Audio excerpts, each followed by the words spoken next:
देखिए, इजराइल के ईरान पर हमले के बाद दुनिया भर में टेंशन है। ईरान तनाव नहीं चाहता, रूस ऐसा कह रहा है। किसी तरह के आपसी तनाव से बचने की जरूरत है। चीन की प्रतिक्रिया, दोनों पक्षों से संघर्ष को बढ़ने से बचने का आग्रह किया गया है G7 की ओर से। कोशिशें लगातार दुनिया भर के अलग अलग देश कर रहे हैं कि शांति स्थापित हो ईरान और इजराइल के बीच में, लेकिन तनाव की स्थितियां लगातार बरकरार हैं। बदले की कार्रवाई की गई है नेतन्याहू की ओर से। किसी तरह से आपसी तनाव से बचने की जरूरत है, चीन की ओर से कहा गया। G7 की ओर से भी कोशिशें लगातार हो रही हैं। अमेरिका की ओर से कोशिशें हुई कि नेतन्याहू को समझाया मनाया जा सके, लेकिन नेतन्याहू माने नहीं। और अब ईरान के बाद बताया जा रहा है कि इराक में भी एयर स्ट्राइक करवाई गई है इजराइल की ओर से। ईरान और इजराइल जंग से जुड़ी एक और बड़ी खबर आपको बता देते हैं। इजराइल का न्यूक्लियर साइट के पास हमला, न्यूक्लियर साइट सुरक्षित है, ईरान कह रहा है।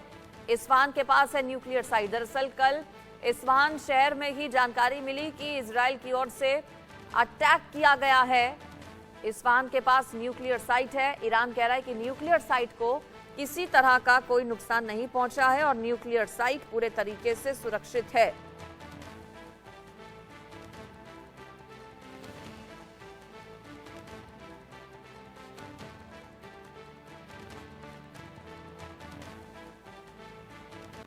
और एक जानकारी यह भी मिल रही है कि नेतन्याहू को अपने खिलाफ अरेस्ट वारंट जारी होने का डर सता रहा है।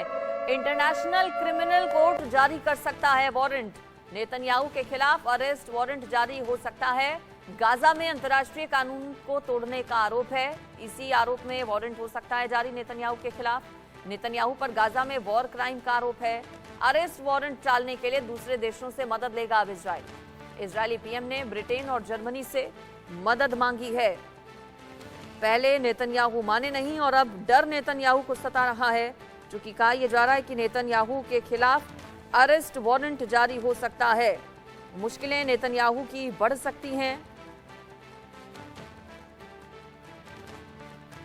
अगर वाकई में अरेस्ट वारंट नेतन्याहू के खिलाफ जारी हो सकता है तो फिर मुश्किल भरा ये हो जाएगा इजराइल के लिए, नेतन्याहू के लिए।